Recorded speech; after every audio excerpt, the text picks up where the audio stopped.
So, hi guys! Good morning! So, a day in my life as a student but hindi pumasok ng first day of incomes. So, pagising ko, nag-ayos ako kasi pupuntahan ko yung lolo ko sa terminal pero kasama ko yung boyfriend ng pinsan ko.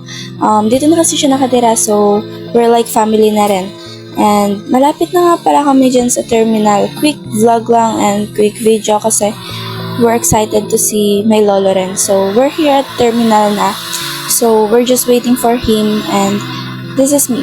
Yeah, nagpapakyut lang ako dyan. Tapos, 1 hour kami nag-stop and nag-standby kakaantay kay lolo kaya super bored. So, eto si kuya. Baka kilala niya so yan.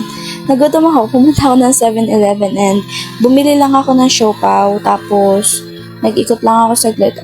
Tapos, eto yung siopaw. Kakainin ko na but nahiya ako sa video so hindi ko na tinuloy yung kagat. And, ayan na nga pala si lolo. As you can see, meron siyang kasi matanda na po talaga si lolo and makulit na, pasaway na.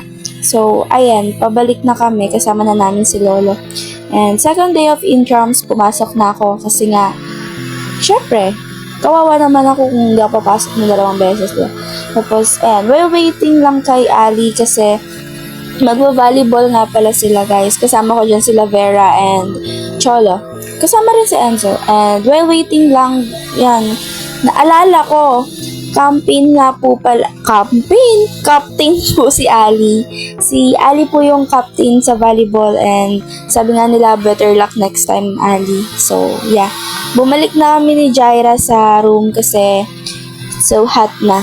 Tapos, nung umuwi kami, dumaan kami ng mga kaibigan ko sa Palayan City para mag-night market sana. Kaso ang dami yung pulis, hindi kami nakapasok.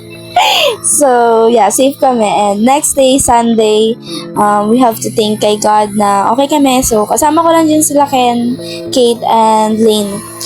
Tapos, umuwi din kami but dumaan muna kami ng 7-Eleven. Kasi, mahilig kami mag 7-Eleven or ako. So, bumili lang kami dyan. Nakalimutan ko na kung ano binili namin dyan but pinagbuksan ako ni Kate guys. Tapos, ayan, umuwi na rin po kami dyan kasi, kaya po kami ginabi kasi kumain kami ng pares ha. So, yeah, until next time guys, see you!